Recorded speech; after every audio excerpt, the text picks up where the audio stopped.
Gracias, Marcelo. Vamos a llevar la ponencia de Delgerma Chuluubantar, quien es la subdirectora de investigación y extensión de la FAO en Roma.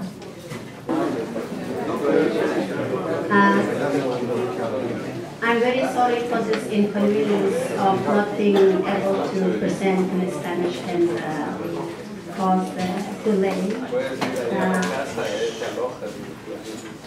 This has been really a great opportunity and pleasure for me to spend 3 days with you who are very passionate and willing and really believe in rural advisory services and want to make difference. And I'm also very pleased that I have opportunity to address you from this podium the second time. Today I would like to tell you a little bit about the global landscape of family farming and what the rural advisory services for family farming. So in 2014, FAO has this flagship publication called The State of Food and Agriculture. It's published every year. In 2014, this publication was on agricultural innovation in family farming. And through this publication, there were really tremendous work was done to investigating family farming and also the ways to enable them to grow. And I would like to present some of the findings from this publication. The report of 2014 says that there are more than 570 million family farmers in the world, and about 50% of them live in low and middle income countries. And more than 90% of the family farmers in the world are family farmers. So very high, most of the farmers deal with our family farmers. That means about more than 500 million family farmers there is, and they operate about 75% of the global farmland. And they produce 80% of the food demand in the world. And 80% of the rural poor are the majority of smallholder family farmers. So most of the world's farmers are small. And the family farmers are diverse, and there are many different kinds of farmers, but most of the family farms are small. And more than 72% of the farms own less than 1 hectare. So we are talking about a huge number of family farmers who are really small farmers. And family farmers, as you all know, and we are all talking about family farmers in these 2 days, and family farmers are key to feed the world. Obviously, they produce 80% of our food, and they manage a natural, huge majority of the agricultural natural resources, and they are very critical in raising rural income. And the national, as well as national food and nutrition security and public protection, as excellent speakers previously pointed out, complex contributions and linkages.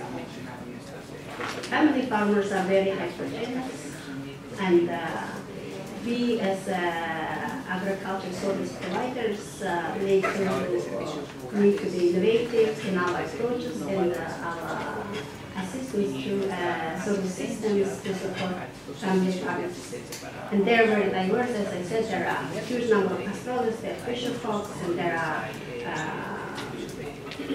foresters, and there are the 43% of the agricultural workforce is women. So there is youth and women, and there are a lot of things to consider when we're talking about rural services and advisory services. And while they're being very crucial, and unfortunately very few farmers have access to extension services. This graph shows the number of farmers having access to information in the agricultural extension services in different countries. As you can see, they are all lower than 25%, and some countries are much less. And the difficulty is that some countries are very good census and they document it. In most countries, it's very hard to know actually how many farmers have access to services. And most of the time, also statistics only document access to public extension services, so we must keep that in mind. So other key point we discovered from so-called was that the smaller the farms have less access to extension. So in these figures you can see, you don't have to really look at the numbers, but the top ones are all the small, and then the size of the farm goes up to hectare and beyond. And then you can see that the number always less in the small farmers. So the small farmers have less access to services. And while there is very limited access, farmers have very limited access to all the advice resources. There are diversity of service providers giving advice and information to farmers. This is an example from India. And here you can see different sources of information and advice. And then you can also see the percentage of households accesses these different services. The private sector and the extension workers, public sector, and NGOs and the local practitioners and community organizations. So the role of private sector obviously is very crucial, and from this case of India. And only a very small share of farms interact with government extension workers. Also, from the example of India, and small farmers have less access to training. Women have even further limited access to extension services than men. So what does it mean?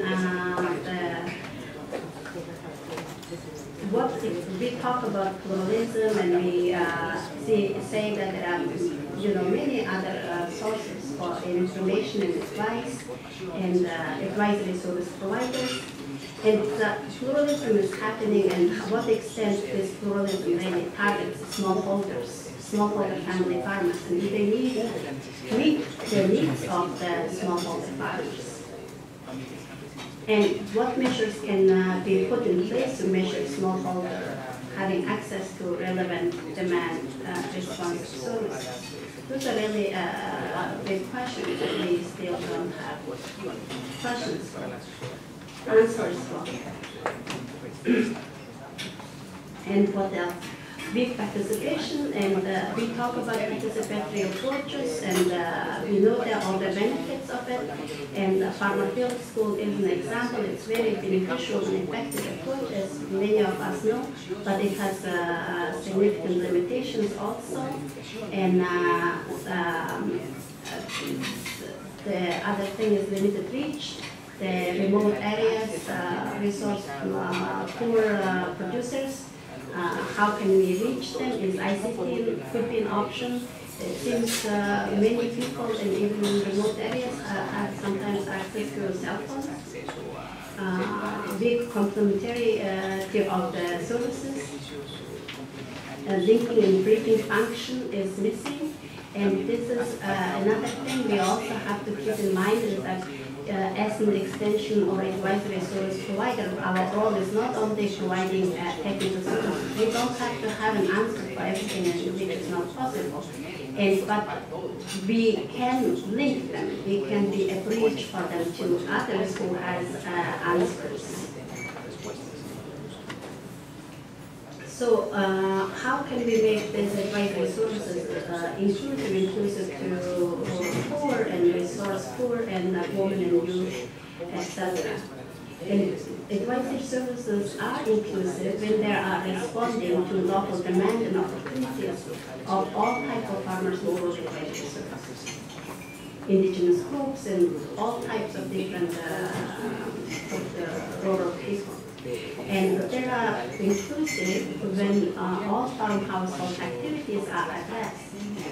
Not only the production, not only the increasing potato yield, but also how about the marketing, how about the health of the family, how about their nutrition, how about their kids nutrition. You know, the family is not about only production, it's of course the main source of their family, but the family exists in a very complex situation with demanding lots of different dimensions. And the rural services to be inclusive, we have to consider all this context.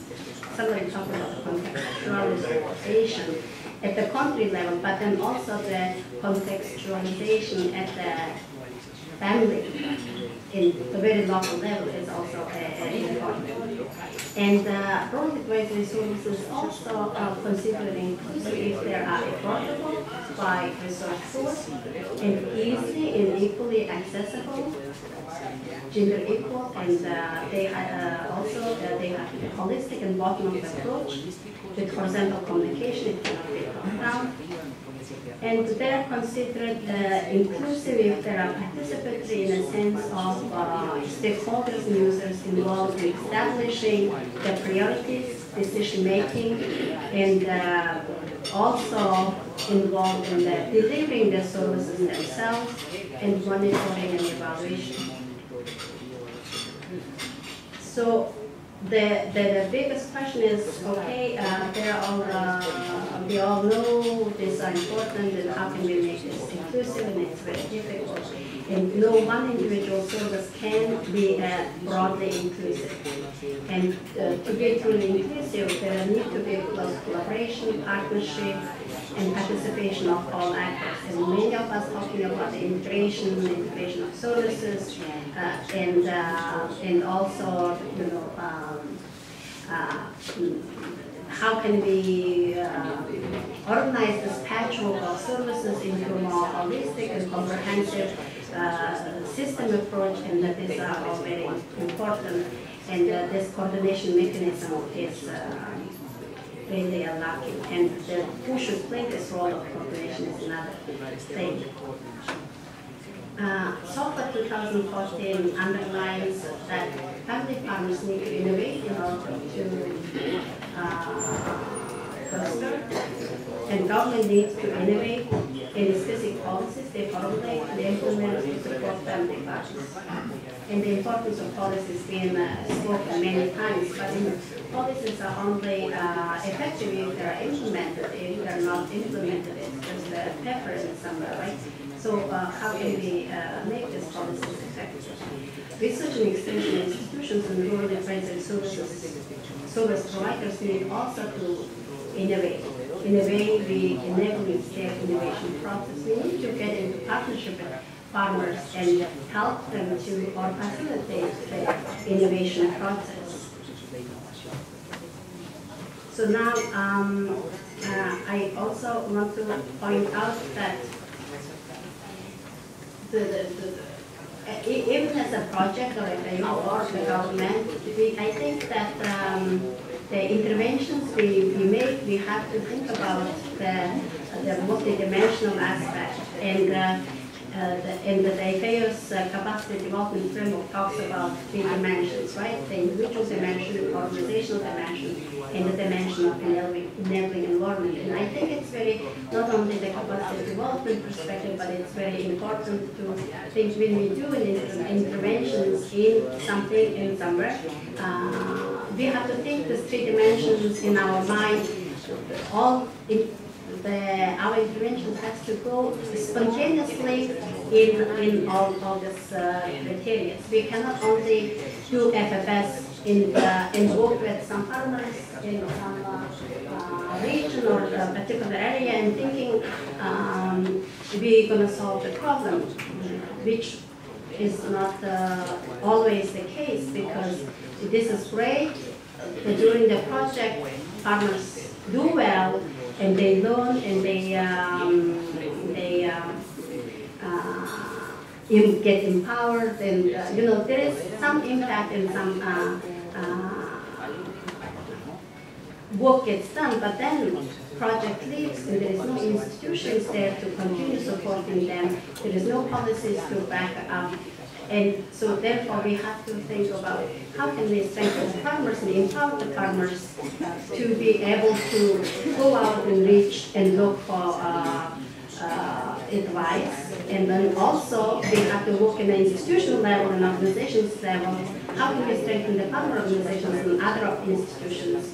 And also the policy level in infrastructure. All these things has to be all taken care of and spontaneously in order to be sustainably effective. And I just, if you allow me, I want to share a small inspiration that I got on the way to Colombia. I took a flight KLM, it's a Dutch airline, and they gave out this little box of sandwich. There was a little sandwich inside that I ate. And this box is decorated with nice Dutch artisanal pictures, and it's very pretty. And then inside it says that the sandwich is from a special place on board. And it talks about the place called Inster cheese, made from blah blah blah. But the point here, in the happy cows, milk, Inster cheese makes time. It has like cute, catchy, little sweet notes inside. And this cheese is made from, my time is very out, isn't it? This cheese is made from a cooperative or association of smallholder producers in Netherlands. Place called Beamster. But I think that what I want to say, what is our vision? What can we do for our smallholders? What's our potential?